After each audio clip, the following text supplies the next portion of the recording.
Class, welcome to Kinesiology 205, Module 6, Week 6. This week we're going to take a look at the axial skeleton. So review the PowerPoint presentation in detail, take quiz 6, and do the axial skeleton worksheet.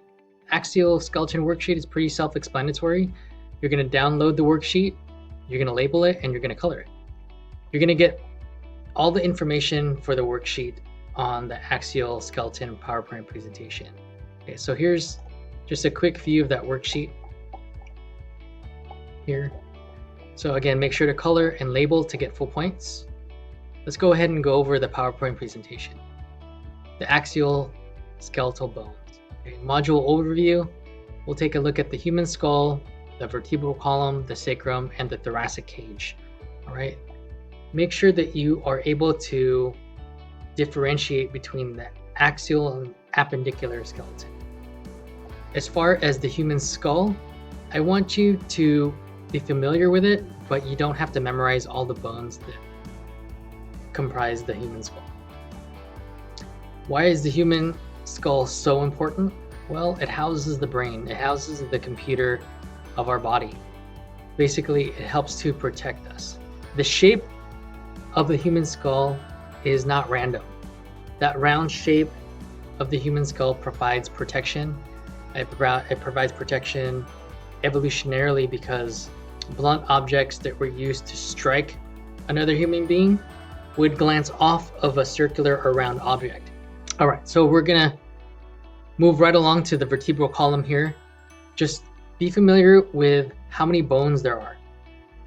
Cervical part of the vertebral column has 7. The thoracic part has 12. The lumbar has 5. The sacrum has 5 fused bones. Okay, fused bones. The coccyx has 4 fused bones. The cervical spine, like we talked about last week, smallest vertebrae in the vertebral column. Then it gets larger as the thoracic spine rounds out and attaches to the rib or thoracic cage. The sacrum is here, and the coccyx is what people refer to as the tailbone. Okay.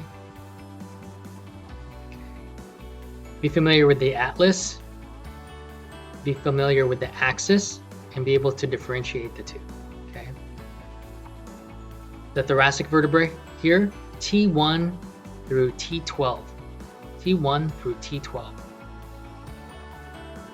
Lumbar, 5.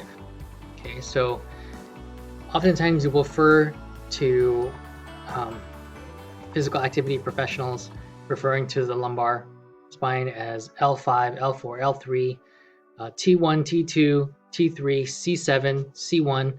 All right, and that's very common nomenclature. Okay, for us to talk about injuries, to talk about attachment sites, to talk about postural deviations, so on and so forth. Okay, so be familiar with that. That's very important. Next up, we have the sacrum,